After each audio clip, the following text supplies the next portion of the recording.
Olá, nós somos o grupo 5, que é composto por Bernardo, Carolina, Fernanda, Juliana e Lucas. E o nosso tema é Indústria Petroquímica, a ação do desemulsificante na separação de emulsão água em óleo. Bom, nosso sumário. Nosso trabalho começa por uma introdução, depois desemulsificante, passando por mecanismos, métodos de caracterização e estudos de caso. Bom, vamos começar falando sobre colóides. Colóide, ou sistema coloidal, é uma mistura heterogênea que tem pelo menos duas fases diferentes, sendo uma fase dispersa e a outra fase dispersante. O colóide possui uma característica muito interessante. O tamanho das suas partículas é bem pequeno, fica entre 1 e 1000 nanômetros. Devido a essa característica, não é possível perceber essa diferença de fases a olho nu, dependendo de equipamentos para uma melhor observação. Os colóides estão presentes na nossa vida desde sempre, desde o alimento que a gente toma, por exemplo, café, dos produtos que a gente usa, como o shampoo no nosso cabelo, da espuma que a gente vê na água da praia, ou até do sangue que corre pelas nossas veias. Bom, um tipo muito importante de sistema coloidal são as emulsões, em que tanto as fases dispersa quanto as fases dispersantes estão no estado líquido. As emulsões podem ser de óleo em água, em que as partículas de óleo estão dispersas no meio aquoso, ou de água em óleo, em que as partículas de água agora estão dispersas no meio oleoso. Essas emulsões elas podem estar muito presentes em vários processos industriais. Em especial, nós estamos olhando agora os processos petroquímicos, da extração do petróleo. Acontece muita emulsão de água em óleo. E como ela acontece? Geralmente ela ocorre quando tem a extração do petróleo, a extração desse óleo, que geralmente quando acontece no aquífero. Bom, quando você extrai esse petróleo, esse óleo, é possível que venha uma parcela, uma quantidade menor de água junto. E quando isso acontece, essa água ela vai ser dispersa dentro desse óleo, desse petróleo. E isso acontece devido a agentes tensoativos, os emulsificantes. Bom, e devido a essas emulsões, acontecem vários problemas dentro dos processos de refinaria do petróleo. É importante lembrar que essas emulsões são muito estáveis. E quais são essas danificações, esses problemas? Bom, a água ela contém tanto sais quanto óxidos metálicos que eles afetam, eles aumentam, por exemplo, a viscosidade dessa emulsão, dificultando o transporte, além de afetar tanto o sistema de bombeio como já tinha dito também, a transferência, que pode comprometer diversas operações da refinaria. Olhando agora para o sal em especial, a gente pode ver, eles podem provocar oxidações no duto, além de provocar incrustações que obstruem a passagem do petróleo, dificultando muito o processo, além de ter danificações nas estruturas, sendo necessário a desestabilização dessas emulsões para terem um melhor desenvolvimento dentro desse processo. Como sabemos, dentro da indústria petroquímica, podemos encontrar a formação de emulsões de água e óleo durante o processamento do óleo. Sendo algo prejudicial, é necessário então quebrar esse tipo de emulsão para dar continuidade ao processo, e portanto surge a necessidade da utilização de um desemulsificante, que irá separar os compostos immiscíveis desse tipo de emulsão. Esse processo de separação ocorre ao adsorver o desemulsificante na interface água-óleo, favorecendo a coalescência entre as gotas, e então destruindo o colóide. Normalmente, desemulsificantes comerciais são constituídos por estruturas moleculares de polímeros tensoativos não iônicos, como o ácido dodecilbenzeno sulfônico ou a amina polifuncional propoxilada e etoxilada, ambos representados ao lado.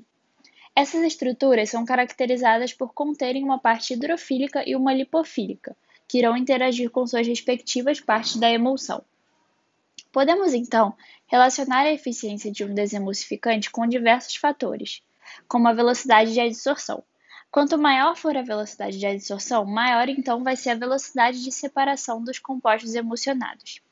Além disso, em comparação com os emulsificantes naturais, desemulsificantes possuem melhores propriedades interfaciais e, portanto, esse processo de desestabilização pode ser visto como se fosse uma competição entre o surfactante e o desemulsificante pela interface. O resultado dessa quebra, da quebra da emulsão, deve ser uma fase aquosa clara e uma quantidade limitada de água na parte insolúvel, seja ela óleo, um hidrocarboneto ou uma outra substância. Ao observar a estrutura de um desemulsificante, podemos concluir também que quanto mais ramificado ele for, maior sua eficácia, pois a atividade interfacial é maior. Isso ocorre porque, ao serem adsorvidos, eles deixam menos espaços vazios na interface, bloqueando então a adsorção de um surfactante. Além disso, podemos também relacionar a capacidade de um desemulsificante com o valor de HLB, que é o equilíbrio hidrófilo-lipófilo. Como sabemos, a partir da utilização de um surfactante ou um tensoativo, compostos anfifílicos, é possível estabilizar uma emulsão, uma vez que há redução da tensão superficial. Uma molécula de surfactante neutro ou não iônico tem então a função de combinar a parte hidrofílica e a lipofílica, e, portanto, o balanço dessas duas fases é o que chamamos de HLB, ou EHL em português, que significa o equilíbrio hidrófilo-lipófilo. Normalmente, é um valor que varia de 1 a 20. A partir dos valores de HLB, como a gente vê na tabela abaixo, a gente pode classificar o tipo de comportamento esperado. Como podemos ver, baixos valores de HLB, por exemplo, indo de 1 a 4, representam bons emulsificantes para emulsões do tipo água-óleo. E valores mais altos, como por exemplo de 10 a 13, são bons emulsificantes para emulsões do tipo óleo-água. Então, se quisermos quebrar uma emulsão do tipo água-óleo, que é justamente o trabalho do desemulsificante, nós devemos utilizar um valor mais alto de HLB, já que vai ser bom para estabilizar uma emulsão do tipo óleo-água, então vai ser eficiente para quebrar uma emulsão do tipo água-óleo. Bom, vou falar agora sobre os mecanismos para esse processo. A desestabilização de uma emulsão água em óleo, ela pode ser realizada através de aquecimento de emulsão, tratamento químico e adição de desemulsificantes. E qual o papel desse desemulsificante, quando ele é adicionado? Ele provoca o deslocamento do filme de asfalteno, no caso do petróleo, da interface água e óleo para a fase oleosa e ocupa o espaço na interface. Um ponto interessante de destacar é que no petróleo essa mudança, esse deslocamento na interface, ele pode variar de demorar meses ou até alguns minutos apenas para ocorrer, dependendo da estabilidade do composto. É interessante destacar também que um bom desemulsificante ele deve apresentar forte atração por gotículas, pois é um fator importante para a coagulação e floculação, e os processos seguintes que irei destacar. Então, um bom desemulsificante ele deve realizar a neutralização do agente emulsificante, deve promover a ruptura da película para facilitar a coalescência, assim como outros processos, a coagulação, que é a formação desses coágulos, dessas partículas, dessas gotículas no coloide. A floculação, que é o fenômeno de agregação dessas gotículas, dessas partículas formadas na etapa de coagulação para formar agregados tridimensionais. E também a coalescência, que ela pega essas partículas formadas nas etapas anteriores e fundem elas, formando apenas uma única gotícula. Após essas etapas, ocorre a etapa de sedimentação, que remove esses sólidos gerados e promove a separação de fase água e óleo. No petróleo, quanto mais viscoso e mais denso, é maior a dificuldade de separação. Isso devido à velocidade de sedimentação de gotas de água em petróleo ser menor. Aqui eu trouxe um esquema ilustrativo do processo de desemulsificação de emulsões água em óleo. Na primeira parte da imagem, temos o processo de coagulação, que é essa formação de partículas. Em seguida, temos a floculação, que aproxima essas partículas formando flocos, né? Em seguida, a coalescência, que une e aumenta o diâmetro dessas partículas. E, por fim, a sedimentação, que retira essas partículas e promove a separação dessas duas fases. Falando agora um pouco de métodos de caracterização. Para otimizar processos e operações envolvendo escoamentos de emulsões, é necessário a obtenção das suas características reológicas e do seu comportamento mecânico. A reologia estuda as deformações e os fluxos materiais sobre as ações de tensões. Tais materiais podem ser sólidos, líquidos ou gasosos, sendo eles ideais ou reais. Devido aos estudos reológicos, podemos classificar os fluidos como fluidos newtonianos, que são aqueles que possuem viscosidade constante e que abrangem quase todos os gases e líquidos não poliméricos, exemplo, água, leite e óleos vegetais, e como fluidos não newtonianos, onde a viscosidade não é constante. Os fluidos não newtonianos podem ser divididos em fluidos viscoelásticos, dependentes do tempo e independentes do tempo. E esses outros dois podem ser divididos devido às outras características. Enfim, esse quadro foi apenas para mostrar quantas classificações diferentes podemos dar a uma emulsão graças ao estudo reológico. O estudo reológico se dá sob medida de tensão de cisalhamento, que é a força aplicada em determinada área do material, taxa de cisalhamento, que é o grau de variação da velocidade de cisalhamento, e pela viscosidade dinâmica ou aparente, que é a medida para a viscosidade de um fluido. E quanto menor for a viscosidade, mais fluente ele será. Com estas medidas, pode obter-se curvas de fluido e viscosidade, que são realizadas em reômetros.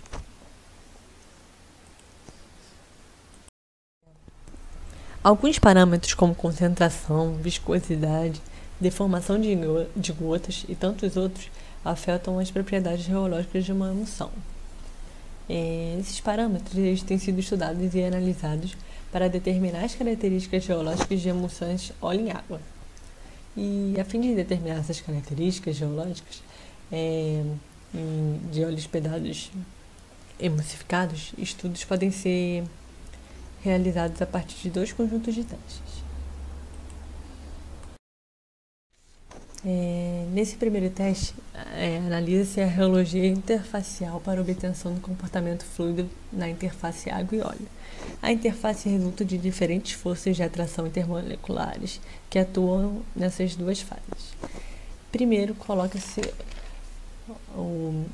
no reômetro DHR3, coloca-se óleo em uma amostra de água deionizada. E ao ir aumentando essa quantidade de óleo posta, avalia-se se há uma mudança de medidas realizadas em uma certa faixa de cisalhamento. O reômetro mede a tensão para uma dada taxa de cisalhamento. E com os valores de tensão e taxa de cisalhamento, dá para calcular a viscosidade, que é dada dessa forma embaixo. Bom, esse segundo teste é para obter a reologia bulk da emulsão. São feitos dois tipos de testes nesse reômetro ARG2. Um é o teste de curva de escoamento e o outro é com a taxa de cisalhamento constante. Os testes com a taxa de cisalhamento constante são realizados para comparar os valores de viscosidade encontrados com os da curva de escoamento.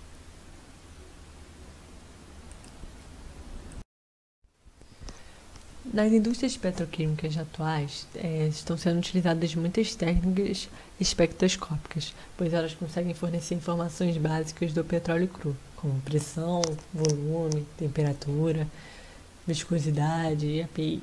Isso tudo em tempo real, sem grande custo de instalação, com baixo requerimento de preparação da amostra e equipamentos relativamente econômicos. Esses três aqui do lado estão sendo bastante utilizados.